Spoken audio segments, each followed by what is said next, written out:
آپ یہ نہ سوچے کہ آپ کے پاس پہلے ہی بہت سارے وظیفے تھے اور اب آپ کو اس بک میں نئے وظیفے بھی دے دیے گئے، اور ان وظیفوں میں اور ان وظیفوں میں کیا فرق ہے؟ بہت بڑا فرق ہے. سب توجہ رکھیں اس بات پہ. اب جو وظیفے یا قرآن کی آیتیں یا دعائیں ہم سیکھنے لگے، اس میں اور کوئی راہ جاتے آپ کو کسی کے بتانے میں فرق ہے کہ اس کے نیچے حوالہ موجود ہے. نبی صلی اللہ علیہ وسلم نے یہ کام کیا تھا. اس میں کیا ہے؟ پہلی چیز کیا ہے؟ 2 پتھروں یا اسی طرح کی کسی اور چیز کے درمیان بیری کے 7 تازہ پتوں کو مسلا جائے. بیری سمجھتے ہیں نا، وہ یہاں بیریز بولتے ہیں غالباً، یا بیریاں چھوٹے چھوٹے جو بیر ہوتے ہیں پاکستان میں. اس کے آپ 7 پتے لے لیں اور فریش لیوز جو ان کو آپ جیسے چاپ کر لیں کسی بھی چیز میں. وہ پہلے دور میں تو کنڈی ڈنڈا لوگ یوز کرتے تھے، سل بٹا بھی ہوتا ہے، اس کو پتھر کی کسی چیز کے ساتھ مسل لیں. پھر انہیں اتنے پانی میں ڈالیں کہ اس سے غسل ہو سکے. ٹھیک ہے، پانی یعنی 1 ٹب پانی یا 1 بالٹی پانی ڈال لیا اس میں، اور اس پر یہ آیات پڑھے: اعوذ باللہ من الشیطان الرجیم، اللہ لا الہ الا هو الحی القیوم لا تأخذہ سنۃ ولا نوم لہ ما فی السماوات وما فی الارض من ذا الذی یشفع عندہ الا بإذنہ یعلم ما بین ایدیہم وما خلفہم ولا یحیطون بشیء من علمہ الا بما شاء وسع کرسیہ السماوات والارض ولا یعودہ حفظہما وہو العلی العظیم. سورۃ بقرہ کی آیت نمبر 55 ہے، جس کو ہم سب کیا کہتے ہیں؟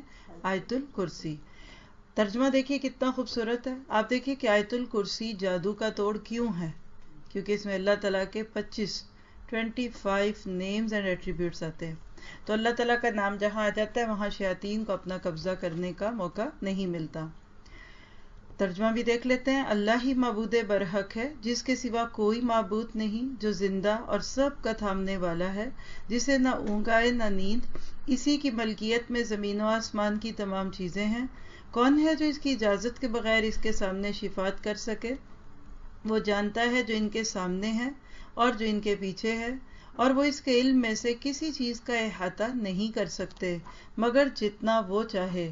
اس کی کرسی کی وسعت نے زمین و آسمان کو گھیر رکھا ہے، اور اللہ تعالیٰ ان کی حفاظت سے نہ تھکتا ہے اور نہ اکتاتا ہے. وہ تو بہت بلند اور بہت بڑا ہے. تو یہ اللہ تعالیٰ کی صفات سے بھری ہوئی آیت ہے. میں آپ کو پورے یقین سے کہہ سکتی ہوں، دوبارہ پیچھے بھی ہم نے دیکھا ہے کہ اللہ کی یہ صفات اگر بندہ خود بھی یاد رکھے، ان آیتوں کو پڑھتا رہے، تو اللہ کے حکم سے اثر نہیں ہوتا. پیچھے ہم نے جب دیکھا تھا کہ اگر ہم آیت الکرسی پڑھتے ہیں تو ہم ویسے ہی بچے رہتے ہیں. 5 نمازوں میں ہر نماز کے فرضوں کے بعد 1 دفعہ آیت الکرسی پڑھ لیں. صبح کی دعا میں پڑھ لیں، شام کی میں پڑھ لیں، رات کو بستر پہ جا کے پڑھ لیں. 8 دفعہ تو یہ ہو گیا. آپ دیکھیں گے کہ آپ کو ایک فیلنگ آئے گی. اور یہ چیز بڑے جادو سے چھوڑ کر چھوٹی چیزوں کا بھی علاج ہے. کبھی آپ کو خوف آتا ہے، دل ڈرتا ہے، کبھی آپ گھر میں اکیلے ہوتے ہیں، آپ کو محسوس ہوتا ہے باہر کوئی ہے، گلی میں سے چلنے کی آوازیں آتی ہیں، پردے کے ہلنے کی آوازیں آتی ہیں، فوراً آیت الکرسی پڑھے اور تھوڑی سی آواز کے ساتھ پڑھے تو آپ دیکھیں گے کہ انشاءاللہ اس سے آپ کا دل مضبوط ہو جائے گا. دوسری جو آیتیں وہ سورۃ الاعراف کی آیت نمبر 117 سے 122 ہے، 117 سے 122. وَأَوْحَيْنَا إِلَىٰ مُوسَىٰ أَنْ أَلْقِ عَصَاكَ فَإِذَا هِيَ تَلْقَفُ مَا يَأْفِكُونَ فَوَقَعَ الْحَقُّ وَبَطَلَ مَا كَانُوا يَعْمَلُونَ فَغُلِبُوا هُنَالِكَ وَانقَلَبُوا صَاغِرِينَ وَأُلْقِيَ السَّحَرَةُ سَاجِدِينَ قَالُوا آمَنَّا بِرَبِّ الْعَالَمِينَ رَبِّ مُوسَىٰ وَهَارُونَ. اور ہم نے موسیٰ علیہ السلام کو حکم دیا کہ اپنا عصا ڈال دیجئے. سو عصا کا ڈالنا تھا کہ اس نے ان کے سارے بنائے ہوئے کھیل کو نگلنا شروع کر دیا. بس حق ظاہر ہو گیا اور جو کچھ انہوں نے بنایا تھا سب جاتا رہا. بس وہ لوگ اس موقع پر ہار گئے اور خوب ذلیل ہو کر پھرے. اور وہ جو ساحر تھے وہ سجدے میں گر گئے، کہنے لگے کہ ہم ایمان لائے رب العالمین پر جو موسیٰ اور ہارون کا رب ہے. دیکھیے واقعہ بھی جادو کا ہی ہے نا. تو یہ آیات آپ نے قرآن میں بہت دفعہ پڑھی ہیں، تو یہ آیات بھی پڑھنے کا اشارہ ملتا ہے. تیسرا آیتوں کا حصہ کون سا ہے؟ سورۃ یونس کی آیت نمبر 79 سے 82، 79 سے لے کر 82 تک آیات ہے. وَقَالَ فِرْعَوْنُ ائْتُونِي بِكُلِّ سَاحِرٍ عَلِيمٍ فَلَمَّا جَاءَ السَّحَرَةُ قَالَ لَهُم مُوسَىٰ أَلْقُوا مَا أَنتُم مُلْقُونَ فَلَمَّا أَلْقَوْا قَالَ مُوسَىٰ مَا جِئْتُم بِهِ السِّحْرُ إِنَّ اللَّهَ سَيُبْطِلُهُ إِنَّ اللَّهَ لَا يُصْلِحُ عَمَلَ الْمُفْسِدِينَ وَيُحِقُّ اللَّهُ الْحَقَّ بِكَلِمَاتِهِ وَلَوْ كَرِهَ الْمُجْرِمُونَ. اور فرعون نے کہا کہ میرے پاس تمام ماہر جادوگروں کو حاضر کر دو. پھر جب جادوگر آئے تو موسیٰ علیہ السلام نے ان سے فرمایا کہ ڈالو جو کچھ تم ڈالنے والے ہو، یعنی تم پہل کر لو. جیسے کوئی ٹیم کھیلتی ہے تو جس نے ٹاس جیتا لوگ کہتے ہیں اچھا جی آپ پہلے کھیلیں گے یا ہم کھیلیں، وہی بات ہے. جو انہوں نے ڈالا تو موسیٰ علیہ السلام نے فرمایا کہ یہ جو کچھ تم لائے ہو جادو ہے. یقینی بات ہے کہ اللہ اس کو بھی درہم برہم کیے دیتا ہے. اللہ تعالیٰ ایسے فسادیوں کا کام بننے نہیں دیتا، اور اللہ تعالیٰ حق کو اپنے فرمان سے ثابت کر دیتا ہے، گو مجرم کیسا ہی ناگوار سمجھے. پھر اس کے بعد اگلا مقام ہے سورۃ طٰہٰ کی آیت نمبر 65 سے 70. یا میں تھوڑا سا آپ کو بتاؤں کہ اکثر لوگوں کے گھروں میں منزل نام کی ایک چھوٹی سی بک ہوتی ہے، ایک بک لیٹ ہوتا ہے، وہ یہی آیتیں ہیں. اگر آپ کے گھروں میں منزل نام کی بک ہے تو آلموسٹ اس میں یہی آیتیں موجود ہیں. سورۃ طٰہٰ کی آیت 65 سے 70 ہے. قالوا یا موسیٰ اما ان تلقی وَإِمَّا أَن نَّكُونَ أَوَّلَ مَنْ أَلْقَىٰ قَالَ بَلْ أَلْقُوا فَإِذَا حِبَالُهُمْ وَعِصِيُّهُمْ يُخَيَّلُ إِلَيْهِ مِنْ سِحْرِهِمْ أَنَّهَا تَسْعَىٰ فَأَوْجَسَ فِي نَفْسِهِ خِيفَةً مُوسَىٰ قُلْنَا لَا تَخَفْ إِنَّكَ أَنتَ الْأَعْلَىٰ وَأَلْقِ مَا فِي يَمِينِكَ تَلْقَفُ مَا صَنَعُوا إِنَّمَا صَنَعُوا كَيْدُ سَاحِرٍ وَلَا يُفْلِحُ السَّاحِرُ حَيْثُ أَتَىٰ فَأُلْقِيَ السَّحَرَةُ سُجَّدًا قَالُوا آمَنَّا بِرَبِّ هَارُونَ وَمُوسَىٰ. کہنے لگے کہ موسیٰ یا تو پہلے ڈال یا ہم پہلے ڈالنے والے بن جائیں. جواب دیا کہ نہیں، تم ہی پہلے ڈالو. اب تو موسیٰ علیہ السلام کو یہ خیال گزرنے لگا کہ ان کی رسیاں اور لکڑیاں ان کے جادو کے زور سے دوڑ رہی ہیں. بس موسیٰ علیہ السلام نے اپنے دل میں ڈر کو محسوس کیا. ہم نے فرمایا کچھ خوف نہ کر، یقیناً تو ہی غالب اور برتر رہے گا، اور تیرے دائیں ہاتھ میں جو ہے اسے ڈال دے کہ ان کی تمام کاریگری اس کو نگل جائے. انہوں نے جو کچھ بنایا یہ صرف جادوگروں کے کرتب ہے، اور جادوگر کہیں سے بھی آئے کامیاب نہیں ہوتا. اب تو تمام جادوگر سجدے میں گر پڑے اور پکار اٹھے کہ ہم تو موسیٰ اور ہارون علیہم السلام کے رب پر ایمان لے آئے. تو گویا کہ یہ آیات پڑھنے کے بعد انسان کے اندر ایک اسٹرینگتھ بھی آتی ہے، اللہ تعالیٰ کے وعدوں پہ یقین ہے. پھر 5واں مقام سورۃ کافرون ہے. بہت سارے لوگ الحمدللہ اس کو جانتے ہیں. 30ویں پارے کی سورت ہے. بسم اللہ الرحمن الرحیم. قل یا ایھا الکافرون لا اعبد ما تعبدون ولا انتم عابدون ما اعبد ولا انتم عابدون ما اعبد ولا انا عابد ما عبدتم ولا انتم عابدون ما اعبد لکم دینکم ولی الدین. آپ کہہ دیجئے کہ کافرو، نہ میں عبادت کرتا ہوں اس کی جس کی تم کرتے ہو، اور نہ تم عبادت کرنے والے ہو ان کی جن کی میں کرتا ہوں، اور نہ میں عبادت کروں گا جن کی تم عبادت کرتے ہو، اور نہ تم اس کی عبادت کرنے والے ہو جس کی میں عبادت کر رہا ہوں. تمہارے لیے تمہارا دین ہے اور میرے لیے میرا دین. دیکھیے اکثر جادو کرنے کرانے والے جو لوگ ہوتے ہیں نا، یہ مشرک ہوتے ہیں، کافر ہوتے ہیں، عقائد ان کے خراب ہوتے ہیں. تو ایسی آیتیں پڑھ کر ہم ان کو یہ بتاتے ہیں کہ تمہارے اس جادو سے ہمارا کوئی تعلق نہیں ہے. پھر اسی طرح سورۃ اخلاص. بسم اللہ الرحمن الرحیم. قل هو اللہ احد اللہ الصمد لم یلد ولم یولد ولم یکن لہ کفوا احد.